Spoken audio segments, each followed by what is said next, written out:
Plot to kill Jesus. After 2 days, it was the Passover and the feast of unleavened bread, and the chief priests and the scribes sought how they might take him by trickery and put him to death. But they said, "Not during the feast, lest there be an uproar of the people." The anointing at Bethany. And being in Bethany at the house of Simon the leper, as he sat at the table, a woman came having an alabaster flask of very costly oil of spikenard. Then she broke the flask and poured it on his head. But there were some who were indignant among themselves and said, "Why was this fragrant oil wasted? For it might have been sold for more than 300 denarii and given to the poor." And they criticized her sharply. But Jesus said, "Let her alone. Why do you trouble her? She has done a good work for me. For you have the poor with you always, and whenever you wish, you may do them good. But me you do not have always. She has done what she could. She has come beforehand to anoint my body for burial.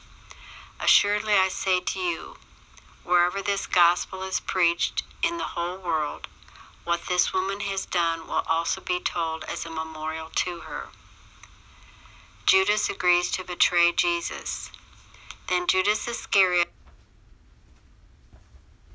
one of the 12, went to the chief priests to betray him to them. And when they heard it, they were glad and promised to give him money. So he sought how he might conveniently betray him. Jesus celebrates the Passover with his disciples. Now on the first day of unleavened bread, when they killed the Passover lamb, his disciples said to him, "Where do you want us to go and prepare that you may eat the Passover?" And he sent out 2 of his disciples and said to them, "Go into the city, and a man will meet you carrying a pitcher of water. Follow him. Wherever he goes in, say to the master of the house, 'The teacher says, where is the guest room in which I may eat the Passover with my disciples?' Then he will show you a large upper room, furnished and prepared. There make ready for us." So his disciples went out and came into the city and found it just as he had said to them. And they prepared the Passover. In the evening he came with the 12. Now as they sat and ate, Jesus said, "Assuredly I say to you, one of you who eats with me will betray me." And they began to be sorrowful and to say to him one by one, "Is it I?" And another said, "Is it I?" He answered and said to them, "It is the one of the 12 who dips with me in the dish. The Son of Man indeed goes just as it is written on him, but woe to that man by whom the Son of Man is betrayed.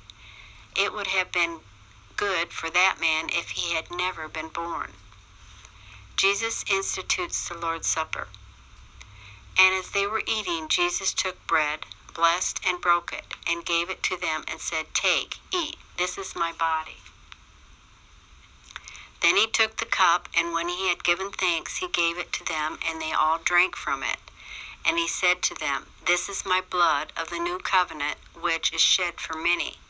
Assuredly I say to you, I will no longer drink of the fruit of the vine until that day when I drink it new in the kingdom of God." And when they had sung a hymn, they went out to the Mount of Olives. Jesus predicts Peter's denial. Then Jesus said to them, "All of you will be made to stumble because of me this night. For it is written, I will strike the shepherd, and the sheep will scatter. But after I have been raised, I will go before you to Galilee." Peter said to him, "Even if all are made to stumble, yet I will not be." Jesus said to him, "Assuredly I say to you that today, even this night, before the rooster crows twice, you will deny me 3 times. But he spoke more vehemently, "If I have to die with you, I will not deny you." And they all said likewise.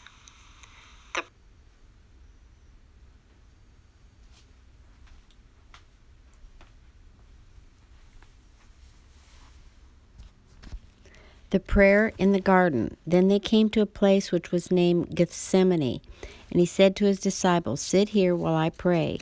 And he took Peter, James, and John with him, and he began to be troubled and deeply distressed. Then he said to them, "My soul is exceedingly sorrowful, even to death. Stay here and watch." He went a little farther and fell on the ground and prayed that if it were possible, the hour might pass from him. And he said, "Abba, Father, all things are possible for you. Take this cup away from me. Nevertheless, not what I will, but what you will." Then he came and found them sleeping and said to Peter, "Simon, are you sleeping? Could you not watch 1 hour? Watch and pray, lest you enter into temptation. The spirit indeed is willing, but the flesh is weak." Again he went away and prayed and spoke the same words. And when he returned, he found them asleep again, for their eyes were heavy, and they did not know what to answer him. Then he came the third time and said to them, "Are you still sleeping and resting? It is enough. The hour has come. Behold, the Son of Man is being betrayed into the hands of sinners. Rise, let us be going. See, my betrayer is at hand." Betrayal and arrest in Gethsemane. And immediately, while he was still speaking, Judas, one of the 12, with a great multitude with swords and clubs, came from the chief priests and the scribes and the elders. Now his betrayer had given them a signal, saying, "Whomever I kiss, he is the one. Seize him and lead him away safely." As soon as he had come, immediately he went up to him and said to him, "Rabbi, Rabbi," and kissed him. Then they laid their hands on him and took him. And one of those who stood by drew his sword and struck the servant of the high priest and cut off his ear. Then Jesus answered and said to them, "Have you come out as against a robber with swords and clubs to take me? I was daily with you in the temple teaching, and you did not seize me, but the scriptures must be fulfilled." Then they all forsook him and fled. A young man flees naked. Now a certain young man followed him, having a linen cloth thrown around his naked body. And the young men laid hold of him, and he left the linen cloth and fled from them naked. Jesus faces the Sanhedrin. And they led Jesus away to the high priest, and with him were assembled all the chief priests, the elders, and the scribes. But Peter followed him at a distance, right into the courtyard of the high priest, and sat with the servants and warmed himself at the fire. Now the chief priests and all the council sought testimony against Jesus to put him to death, but found none, for many bore false witness against him. But their testimonies did not agree. Then some rose up and bore false witness against him, saying, "We heard him say, 'I will destroy this temple made with hands, and within 3 days I will build another made without hands.' But not even then did their testimony agree. And the high priest stood up in the midst and asked Jesus, saying, 'Did you answer nothing? What is it these men testify against you?' But he kept silent and answered nothing. Again the high priest asked him, saying to him, 'Are you the Christ, the Son of the Blessed?' Jesus said, 'I am. And you will see the Son of Man sitting at the right hand of the power, and coming with the clouds of heaven.' Then the high priest tore his clothes and said, 'What further need do we have of witnesses? You have heard the blasphemy. What do you think?' And they all condemned him to be deserving of death. And some began to spit on him, and to blindfold him, and to beat him, and to say to him, 'Prophesy.' And the officers struck him with the palms of their hands. Peter denies Jesus and weeps. Now as Peter was below in the courtyard, one of the servant girls of the high priest came. And when she saw Peter warming himself, she looked at him and said, 'You also were with Jesus of Nazareth.' But he denied it, saying, 'I neither know nor understand what you are saying.' And he went out on the porch, and the rooster crowed. And the servant girl saw him again, and began to say to those who stood by, 'This is the one of them.' But he denied it again. And a little later those who stood by said to Peter again, 'Surely you are one of them, for you are a Galilean, and your speech shows it.' Then he began to curse and to swear, 'I do not know this man of whom you speak.' A second time the rooster crowed.